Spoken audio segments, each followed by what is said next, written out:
and welcome to day 2 of the English Vibes Hub Weekly Challenge. I'm your host, Emma, and I'm super excited to have you here.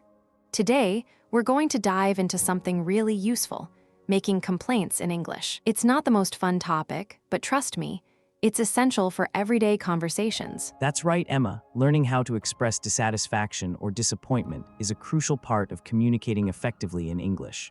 And don't worry, by the end of this video, you'll be able to make complaints like a pro. So let's get started. To begin with, let's talk about some useful phrases and sentence patterns for making complaints. One of the most common ways to start a complaint is with the phrase, "I'm not happy with."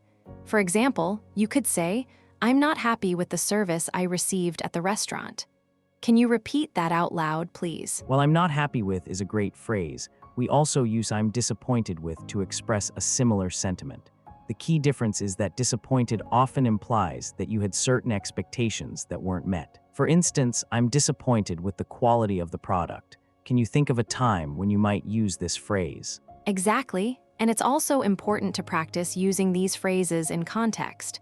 Let's do a quick role play. Liam, imagine you bought a new laptop, but it's not working as expected.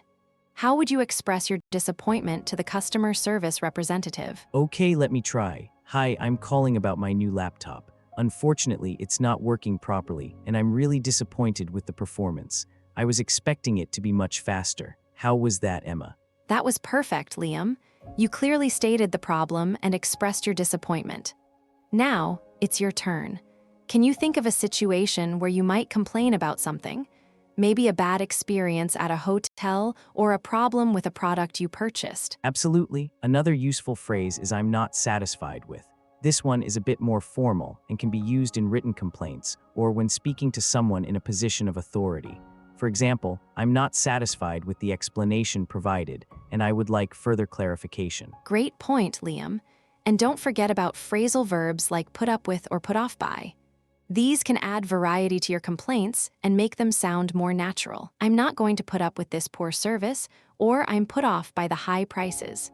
Can you try using one of these phrasal verbs in a sentence? How about this? "I'm put off by the long waiting times at the doctor's office, so I'm looking for a new doctor." That sounds perfectly natural, Liam. Now, let's summarize what we've learned so far. We've covered "I'm not happy with," "I'm disappointed with," and even touched on "I'm not satisfied with" and some useful phrasal verbs. It's time to practice what you've learned. For your daily practice task, please write 3 complaint sentences using "I'm not happy with" and "I'm disappointed with." Try to think of real situations where you might use these phrases. This could be about a product, a service, or even a situation that didn't go as planned. Remember, the goal is to make these phrases a part of your everyday English. So, don't be afraid to experiment and come up with your own examples.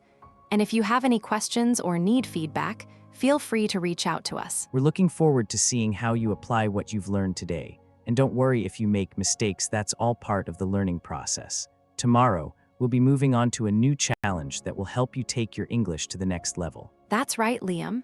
Tomorrow's challenge is going to be exciting. We'll be focusing on a skill that will help you sound more fluent and confident in your English conversations. Let's just say it involves talking about plans and making arrangements, which is something we all do every day. I think our viewers are going to really enjoy it. We'll be sharing some tips on how to use certain phrases and expressions to make your conversations flow more smoothly.